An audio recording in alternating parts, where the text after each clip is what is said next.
नमस्कार दोस्तों, मेरा नाम है विमल सिंह। बालाजी स्टडी अड्डा में आपका स्वागत है। जूनियर सुपर टेट के साइंस के सिलेबस के अकॉर्डिंग अलग अलग यहाँ पर जो टॉपिक उन पर आधारित प्रश्नों की प्रैक्टिस हम आपको करा रहे हैं। तो ये सभी चैप्टर हम आपको करा चुके हैं।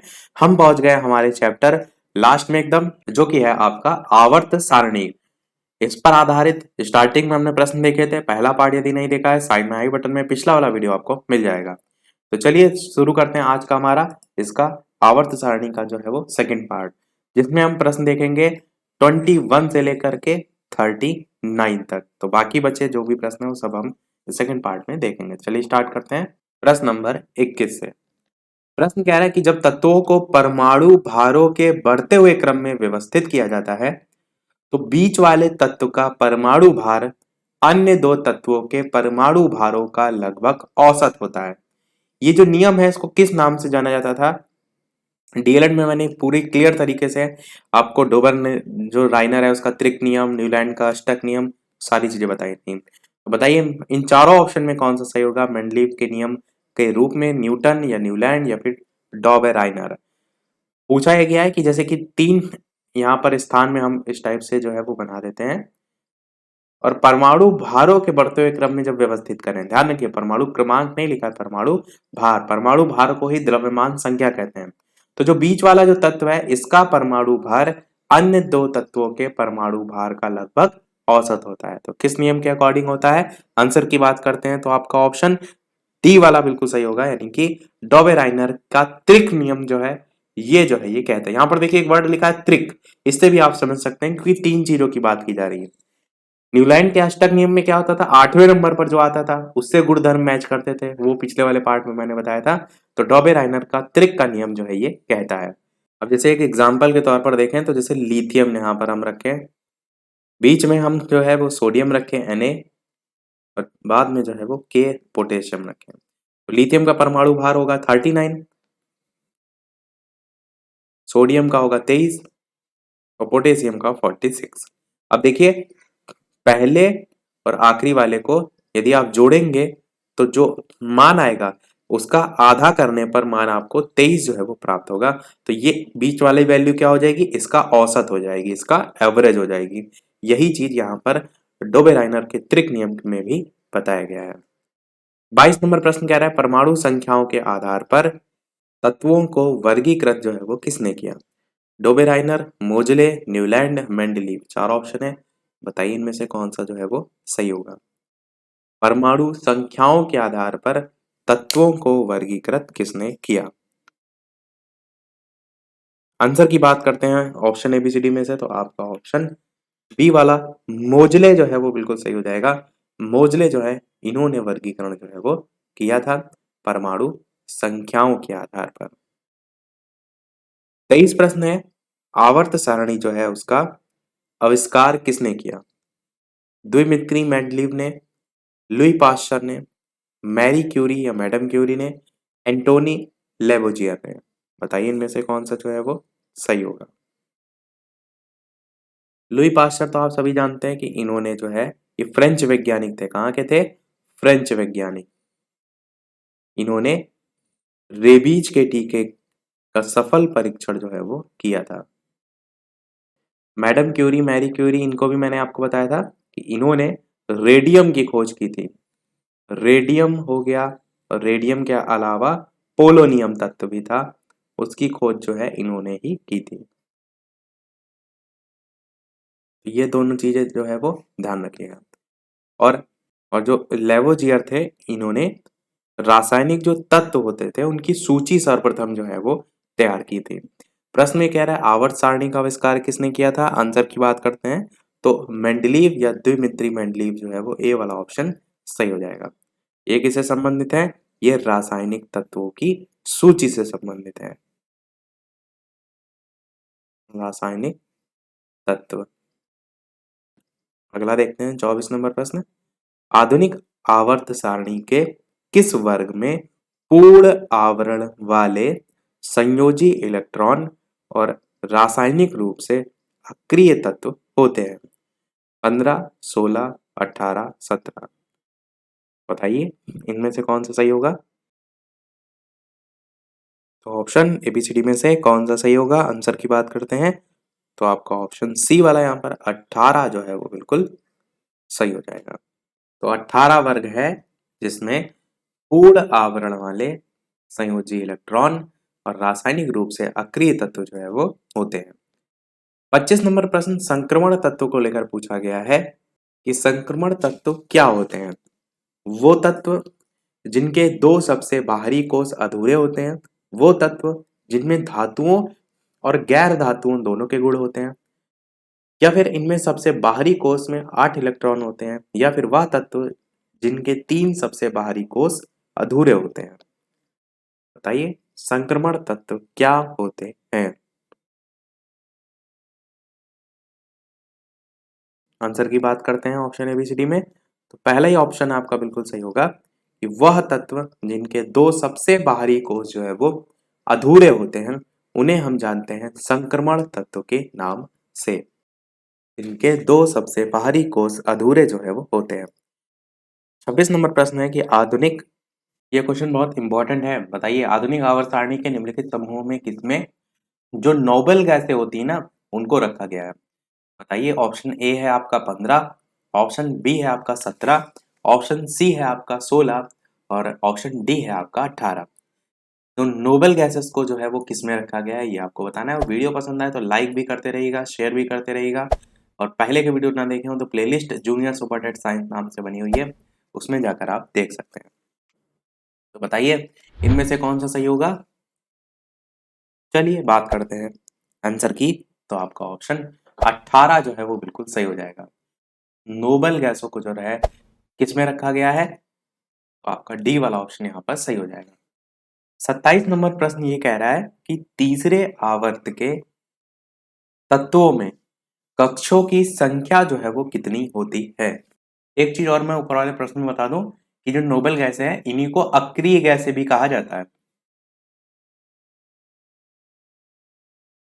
कई लोग कंफ्यूज हो जाते हैं, इसमें helium, neon, organ, krypton, xenon, radon, ये सब गैसेस जो है वो आती हैं। 27 नंबर प्रश्न है तीसरे आवर्त के तत्व जो है उसमें कक्षों की संख्या 2 1 0 3 में से कौन सा सही होगा ये आपको बताना है। यहाँ पर तत्व नहीं कक्षों की संख्या जो है वो पूछी गई है। ऑप्शन एबीसीडी में से कौन सा सही होगा, तो आपका ऑप्शन डी वाला 3 जो है वो बिल्कुल सही होगा। अगर ये पूछा गया होता आवर्त में कितने तत्व हैं, तो जो पहला आवर्त है उसमें केवल 2 तत्व हैं, सबसे छोटा आवर्त उसे कहते हैं। दूसरा और तीसरा जो आवर्त होता है उसमें 8 तत्व होते हैं। तो तत्वों की संख्या पूछी जाए वो अलग है, यहाँ पर कक्षों की संख्या पूछी गई है। 28 नंबर प्रश्न है आपका कि आपको इनमें से कथन गलत कौन सा है वो जो है वो छांटना है। प्रश्न में क्या लिखा है, गलत जो कथन है उसकी पहचान कीजिए। वही है उसकी जो प्रॉपर्टीज होती हैं कि ऊपर से नीचे जाने पर जो है क्या परिवर्तन होता है, दाएं से बाएं जाने पर, तो उसी पर बेस्ड 4 ऑप्शन है, आपको पढ़ना है, बताना है कौन सा जो है कथन यहाँ पर सही नहीं है। चलिए बात करते हैं फिर आंसर की, तो सी वाला ऑप्शन यहाँ पर गलत है कि एक तत्व जो है उसके सभी समस्थानिक जो है उनको एक ही समूह में रखा जाता है, ये आपका गलत है। यानी आंसर जो है आपका यही जो है वो हो जाएगा, क्योंकि प्रश्न में गलत पूछा गया था।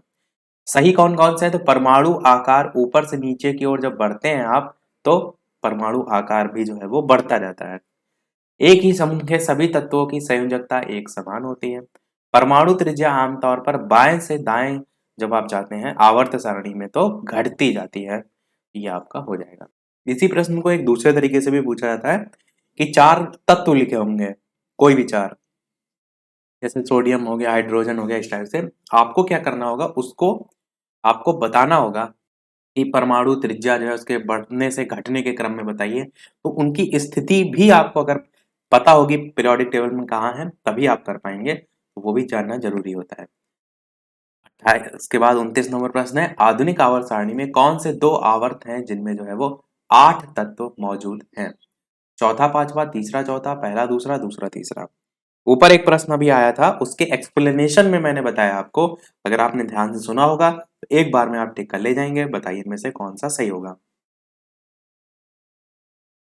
आधुनिक आवर्त सारणी में कौन से 2 आवर्त जो है उनमें 8 तत्व मौजूद है। आंसर की बात करते हैं तो पहला और दूसरा आपका जो है वो बिल्कुल सही हो जाएगा, सी वाला ऑप्शन। सी वाला नहीं, डी वाला ऑप्शन, क्योंकि पहले में तो मैंने आपको बताया सबसे कम होते हैं, डी वाला ऑप्शन दूसरा और तीसरा सही होगा, जिसमें जो है आवर्त होते हैं जिनमें 8 जो है वो तत्व मौजूद होते हैं, क्योंकि पहला जो होता है उस आवर्त में केवल और केवल 2 तत्व होते हैं और सबसे छोटा आवर्त जो है यही होता है। जबकि दूसरे और तीसरे आवर्त में 8 तत्व जो है वो होते हैं, यानी कि दूसरे में 8 और तीसरे में भी जो है वो 8, इसलिए 8 दो बार लिखा है, 8 को 16 मत समझ लीजिएगा। 30 प्रश्न कह रहा है कि डैश एक एक्टिनाइड नहीं है, बताइए। Thorium, nobelium, terbium, fermium. ये एक्टिनाइड क्या होता है? तो लेंथेनाइट और एक्टिनाइड ये दो अलग से श्रेणियां रखी गई हैं जब पीरियोडिक टेबल आप देखते हैं। उसी में ही आपसे पूछा गया है कि जो एक्टिनाइड है इनमें से कौन सा जो है वो तत्व नहीं है। थोरियम, नोबेलियम, टर्बियम, फर्मियम में से आंसर की बात करते हैं तो आपका सी वाला ऑप्शन जो है सही हो जाएगा, यानी कि टर्बियम जो है यहाँ पर एक्टिनाइड के अंतर्गत नहीं आता है। चलिए देखते हैं अगला हमारा। एक तत्व का परमाणु क्रमांक 17 है, आधुनिक आवर्त सारणी में इसका स्थान क्या होगा, ये आपको बताना है। बताइए। आवर्त 17 समूह तीसरा, आवर्त 3 समूह 17, आवर्त 2 समूह 7, आवर्त 7 समूह 17। तो 17 किसका आपका परमाणु क्रमांक होता है? क्लोरीन का होता है। जब पीरियोडिक टेबल में आप देखते हैं ना, तो ये क्लोरीन जो है आपका जो इस टाइप से लंबे लंबे होते हैं, इन्हें हम कहते हैं समूह। तो 17 नंबर जो है, 17 जो समूह होता है उसमें आता है आपका क्लोरीन। और अगर बात करें आवर्त की, जो इस टाइप से होते हैं, तो इन आवर्तों में जो है वो तीसरे नंबर पे आता है, तो आपका बी वाला ऑप्शन सही होगा, तीसरा आवर्त और समूह जो है वो 17। अगला देखते हैं 32 नंबर प्रश्न कि चौथे और पांचवें आवर्त में जो है वो कुल कितने तत्व हैं? 18, 11, 9, 8। बताइए इनमें से कौन सा सही होगा। तो आंसर की बात करते हैं, आपका ऑप्शन पहला वाला 18 तत्व जो है वो सही हो जाएंगे, क्योंकि चौथे जो आवर्त है उसमें 19 से लेकर स्टार्ट होते हैं, 36 तक जाते हैं। पांचवें आवर्त में 37 से स्टार्ट होते हैं और 54 तक जाते हैं। यहाँ आपका 18 तत्व जो है वो हो जाएगा ए वाला ऑप्शन। 33 नंबर प्रश्न कह रहा है चौथे और पांचवें आवर्त वाला, ये हमने प्रश्न ऊपर देख लिया। 32 नंबर। 33 प्रश्न कह रहा है दुर्लभ मृदा तत्व जो है उनकी विशेषता क्या होती है? चार ऑप्शन है, बताइए इनमें से कौन सा सही होगा। दुर्लभ मृदा तत्व की विशेषता। आंसर की बात करते हैं तो उनके जो 3 बाह्यतम कोष होते हैं वो अपूर्ण होते हैं। बी वाला का ऑप्शन यहाँ पर जो है वो सही हो जाएगा।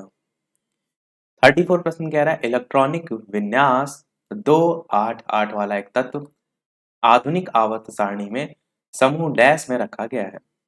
8, 2, 18, 17, बताइए कौन सा सही होगा। जब आप इसको जोड़ेंगे टोटल तो कौन सा तत्व निकल कर आएगा? 8, 16 और 2, 18। तो 18 नंबर आपका 18 समूह जो है इसमें आ जाएगा, सी वाला ऑप्शन आपका सही होगा। अगला देखते हैं 35। नीचे के विकल्प जो है उनमें तत्वों के किसी खास लक्षण और उनके आवर्त में बाएं से दाएं और समूह में ऊपर से नीचे दिखने वाली विभिन्नता को निम्न रूप में दर्शाया गया है। थोड़ा सा जूम आउट और कर देते हैं ताकि एक साथ पूरा प्रश्न आप देख सकें।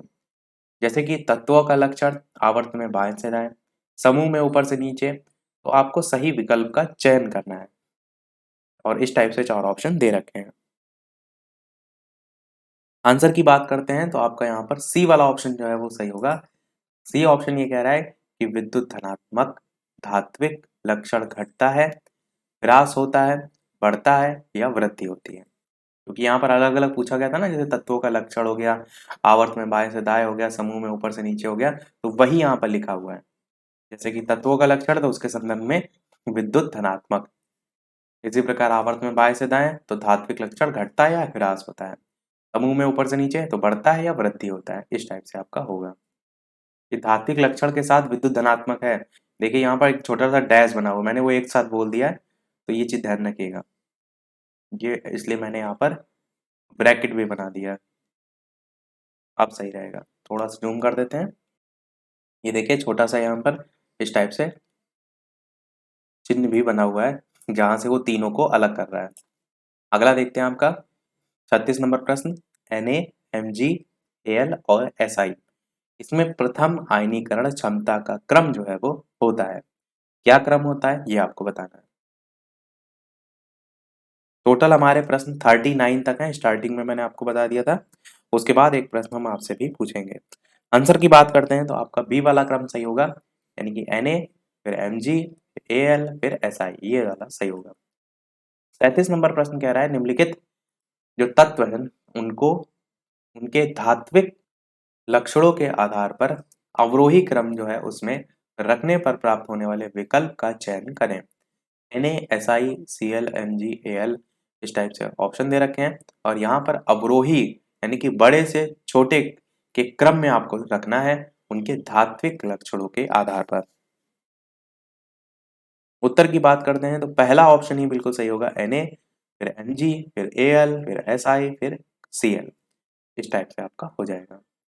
38 प्रश्न कह रहा है कि एक परमाणु की किसी अन्य तत्व के परमाणु से बंधे होने पर इलेक्ट्रॉनों को अपनी ओर आकर्षित करने की सापेक्ष प्रवृत्ति को क्या कहा जाता है? वैद्युतीकरण ऋणात्मकता, आयनीकरण ऊर्जा, इलेक्ट्रॉन आकर्षण या फिर क्वांटम ऊर्जा। आंसर की बात करते हैं तो आपका ऑप्शन पहला वाला ही वैद्युतीकरण ऋणात्मकता जो है वो बिल्कुल सही हो जाएगा।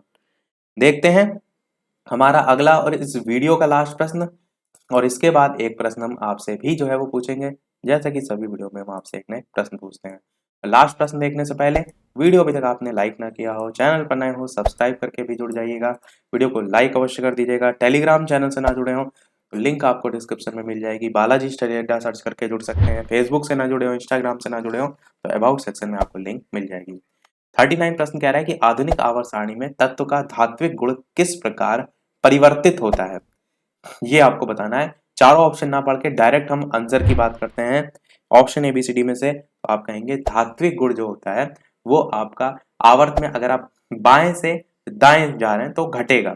तो डी वाला ऑप्शन देखिए लिखा हुआ है आवर्त गुण आवर्त में बाएं से दाएं जाने पर घटता है, लेकिन अगर बात करें समूह में तो ऊपर से नीचे जाने पर बढ़ता है। तो आपका डी वाला ऑप्शन जो है वो सही होगा। सभी प्रश्न समाप्त हुए। एक प्रश्न आपके लिए भी, जैसा कि सभी वीडियो में हम आपसे एक ना एक प्रश्न पूछते हैं। तो इस वीडियो का आपके लिए प्रश्न है कि रक्त का वह घटक जो संपूर्ण रक्त वाहिनियों में इसके थक्का बनने को रोकता है, एंटीबॉडी, हेपेरिन, थ्रोम्बिन, हीमोग्लोबिन, ये चार ऑप्शन है। ऑप्शन ABCD में से कौन सा सही होगा, अपना आंसर वीडियो के मेन कमेंट में टाइप करके बताइएगा। बहुत ही बढ़िया प्रश्न है। आंसर देखेंगे हम इसका नेक्स्ट वाले जो चैप्टर है उसमें। बाकी एक ही दो चैप्टर रह गए हैं, रक्त की संरचना वाला और एक आपका लास्ट में रक्त वर्ग। दोनों ही हम चैप्टर देख लेंगे, फिर हमारा कोर्स जो है इसका समाप्त हो जाएगा। लाइव टाइमिंग दो है, दोपहर के 3 बजे, शाम के 8 बजे, तो लाइव आकर के वीडियो आप देख सकते हैं। मिलते हैं फिर अगले वीडियो में नए टॉपिक के साथ, तब तक के लिए नमस्कार। Thank you for watching.